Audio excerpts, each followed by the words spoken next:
Gabriel, can you tell us where you're from and why you travelled so far today?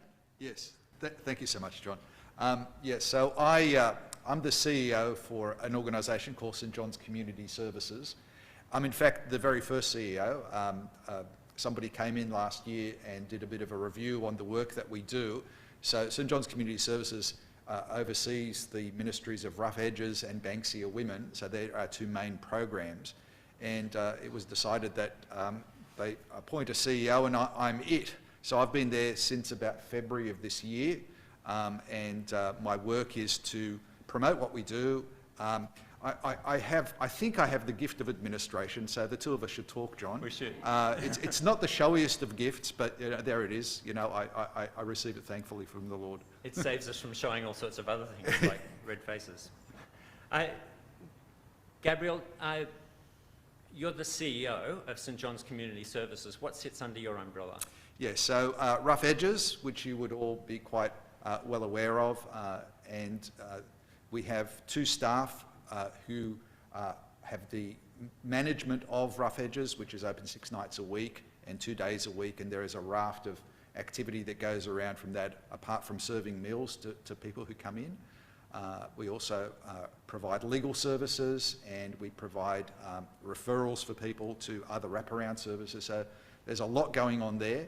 And then also Banksia Women, and I must say thank you very much to St George's because you have been very supportive of that work particularly. And if I could just spend a little bit of time talking about Banksia Women. Banksia Women effectively is there to help women who are survivors of domestic violence. And it's been going for, it coincides very neatly with the beginnings of COVID in 2020. So for as long as we've been wrestling with the whole issue of COVID in our community, that's as long as Banksia Women has been operating. We have a manager, Keely Oste, who works full-time, and we also have a part-time case manager, Jenny Law. And our work is divided up into 3 areas.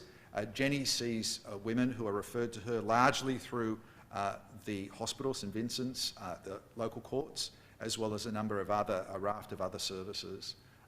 And she does work, largely intensive casework with women who will come to see her. We also run programs that are very specific and targeted to help women. So for instance, we partner with Anglicare to run something called Black Box Parenting, and that's run a couple of times a year, as well as Move for Life, helping women with it's kind of purposeful yoga and other kind of exercise therapy, and various other activities like that. And then the third area is really what we want to do is we want to encourage and foster community for these women. So we'll run fortnightly just drop-in sessions where women can come in and basically share with one another and just enter back into life. Obviously, you would imagine that there would be extraordinary trauma involved in coming out of a domestic violence situation. So it's kind of a smattering of the activity that Banksia Women runs. And we also have a raft of volunteers who work with us helping our workers.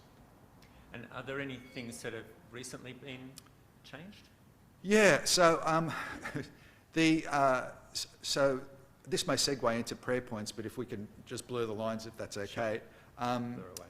Yeah, we're actually on an upward trajectory.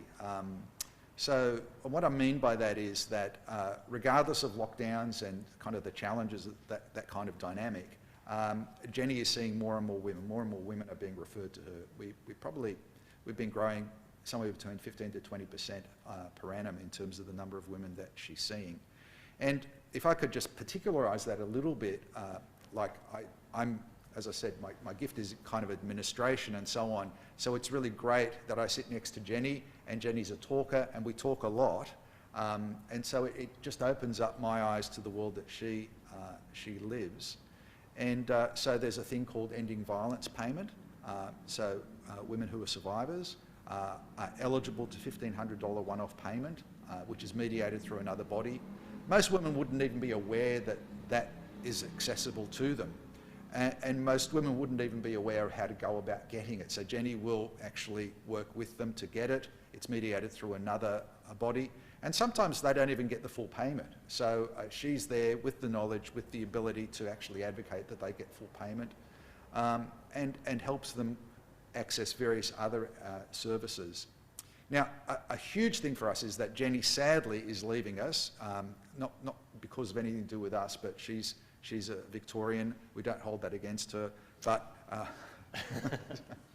she's moving back home to Victoria to be close to her elderly mum. And so that leaves a huge gap for us, and she'll be leaving at the end of October. So first prayer point is that we have somebody who might replace Jenny. She's extremely valuable. Second prayer point, huge prayer point, is Keely is wonderfully pregnant, and her baby is due in January, but she'll be going on maternity leave at the just before Christmas. So that's effectively our entire staff team. So we're just praying with wisdom to know how to go about what to do. Kelly has spoken with me about coming back part-time and after 6 months, but it just gives us the opportunity maybe to mix up what it is that we have. Do we look for a full-time caseworker? Certainly the work justifies it. So that, you know, I'd put that to you. And if I could sneak in another prayer request here. Just to give you a cameo of what happened, on Wednesday, so the activities occur on the premises of St John's. We had a funeral on Wednesday. We had our volunteers and our women coming in for their fortnightly community session, and there was also a couple of case interviews, and it was really chaotic on Wednesday. The car park was full. Lots of people there for the funeral, and other things were happening. We also have Rough Edges open on Wednesdays. And it's just becoming plainly obvious as we're seeing more and more women that our premises will probably not be suitable for us as we continue to grow. So that's a huge issue for me as the CEO. As I think about partnerships, are there opportunities for us maybe to partner with other agencies to use more purpose-built facilities? And you can imagine this, I'm sure many of you can imagine this very easily. When you've come out of a domestic violence situation, you're fragile, you're vulnerable, aren't you? And you need privacy, you need security, you need the ability to know that you're safe and secure. And sometimes coming into a kind of a chaotic setting like that may not necessarily be the easiest thing to come into. So we're really seeking the Lord's wisdom to know what is it that we should be doing for the future in terms of how we actually house the program that we're doing there. So I put that on your heart. And if I can be a little shameless about this, when I first started, we had a very significant donor who'd supported us over 3 years and indicated to us, that they wouldn't be supporting us over this year, which was fine. They'd made their commitment, that was it. So financial support is a big thing. There is a lot of money available for domestic violence through government, but a lot of it is pitched at kind of the crisis intervention, so things like the ending violence payment. But Banksia Women is pitched not at crisis intervention, so we don't run a shelter. What we do is we seek to help women with recovery and help them with all those pieces about how to rebuild your life once you are separated, or through that process of separation and safety, and then rebuilding life, confidence, and so on. And that can take quite some period of time. So in a sense, it's funny. I was speaking with a group of people, and they were saying to me, where do the women come from, thinking that we actually run a crisis shelter. We don't, as in where do they live. We don't do that. We help with recovery. And sometimes that can be a difficult thing to actually explain and promote for support. So I feel like I've gone on a bit there, John. That's great. Thank you. If you have any questions about Banksia Women, Gabriel will be here after the service, and if he's chatting with someone, feel free to just walk up and join in the conversation. Gabriel, you said that part of your umbrella is Rough Edges, and I just signed up for a thing called Roughtober. Yes. It may seem that I'm especially appropriate for that, and I did turn up one year after riding a long way on my motorcycle, and there was beard trimming available, a hairdresser service out the back, and I went and got my hair cut, and they assumed that I was a homeless person, which is fine, and quite an honour, really, but it was a bit comical for me. So what have I signed up for? Okay, so Roughtober, for those of you who don't know it, is and this will be a post-COVID lockdown, our first in 3 years. So on the 20th of October, effectively, we open up St John's at Darlinghurst, and you can sleep rough for the night. And for the privilege of sleeping rough, you can ask your friends, colleagues, church, yes, to sponsor you for that activity. So John has actually created his own page. So if you're not up for sleeping rough and raising money from your friends, colleagues, and so on, please support John.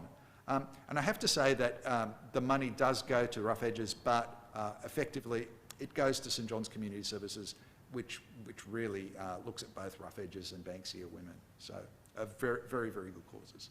Thank you, Gabriel. Thank you. So if you'd like to know how to support me in that, it'll be in the bulletin next week with a link. I did put some of these on the table. There are some on the table, and also it'll be on our Facebook page. I think I've already put it on one of our Facebook pages, but I have trouble keeping track of which Facebook page I'm working with because we have two here. I did want to briefly speak to the readings. Firstly, we notice that Moses is standing up to God. It is an outrageous act that Moses, who has been led all this time by God, should stand his ground with God and call God to repentance. It happens 3 times that people call God out. Abraham, God invites Abraham into this conversation for the sake of Sodom and Gomorrah and says, what if there's 50 good people there? Would you destroy Sodom for the want of 50 good people? And he brings it down. What about 10? What about 5? If only he'd said 3, might have saved all of those people, but that's where we got to. Amos also stands up to God and said, far be it from you, God, to spoil your reputation and all of the good work you've done by destroying your people right here and now. Though they deserve it, far be it from you. And that's almost exactly what Moses is saying here. Your reputation hangs on how you treat these people, and all of the nations are watching to see what you do with these people now you've extracted them from Egypt. Standing up for people, advocating, is a key element of Christian and biblical understanding of what it is to be engaged in a relationship with this almighty Creator God. It takes some courage to stand up to God, but God is inviting us to. Now, I'll tell you at other times about a movie I saw with a great example of the rabbi preaching at God. But when we put that understanding together with Jesus hanging out with sinners and tax collectors, we see something significant. Firstly, and Bernard's going to refer to this, our Archbishop spent most of his quite long address yesterday at Synod talking about others. Not about the church, but about others. I hope I haven't put any words in your mouth. No. The Pharisees, the people who see it as their job to keep Israel faithful to the core message of the Bible, to the core relationship that is spelled out in the prophets and the law, the Pharisees are concerned that Jesus is selling out, is becoming impure, is breaking the law. And they want him to be a good guy because he's got a big influence on people, and they want him to be the guy who keeps the law. Jesus is saying to them, actually, this is the law. My experience working at Rough Edges, and ever since then, has been that experiencing hospitality with people who are outside my normal sphere of experience, at Rough Edges with homeless people, in other places with people who live different lifestyles to me, even going to America. Those experiences enriched me. I have never done church properly, with apologies to the current company. I have never done church properly since I left Streetwise Church at Rough Edges, where it could easily be the case that someone was turning over tables outside before coming in to pray the very words of God into our midst. God enriches us when we step out of our comfort zone and listen to those who have a different experience of life to us. I hope you notice that this is turning upside down that idea that we should go and serve those who are less fortunate. This is what Esther is inviting us to when she talks about epistemology that is covenantal, that invites us to love first in order that we may know. It's turning upside down the idea that things have an order that's got to be in the right order, and the right person is at top and the right person is at the bottom. Jesus turns all of those things upside down systematically, one after the other. And he does it in ways that he thinks people will hear, but we are very good at blocking our ears and going la, la, la, la, la when those things come up. It is appalling that the idea of justice should be separated from the gospel, and it will not happen in this house. And it is our job to show what it looks like to places who think that it's okay. If you want to chat with me afterwards, feel free to walk up and tell me. What I want to invite you to today is to reflect on how you do hospitality. Whether it's in the street, being willing to stop and make space for a person, covenantal space, so that you might hear them. Whether it's as you walk past a person and make eye contact, though they be threatening or maybe asking for something that you don't have. Hospitality is about being human. And it is at the core of our celebration. Anyone who values Holy Communion is valuing the invitation that Jesus has given us all to come to his table and experience the hospitality of the Godhead. In fact, be invited into the Godhead as a child of God. So, as we reflect on our partnership with St. John's Darlinghurst and the invitation to continue to work with them in St. John's Community Services, I encourage you not to see this as another thing to do, but rather allow it to be another impulse that causes your worldview to shift just a little bit more, in order that your worldview might be turned upside down from those who live around you, who value acquisition and position and power, that you might, with Jesus, relinquish power in order that you might be more fully alive. Would you pray with me? Jesus, I thank you for the gift of your word in our midst. Lord, I thank you for the gift of those around us who cause us to feel uncomfortable or to question our values. Help us to listen to your word in those places, that we might be transformed and be brought more fully to life. Amen.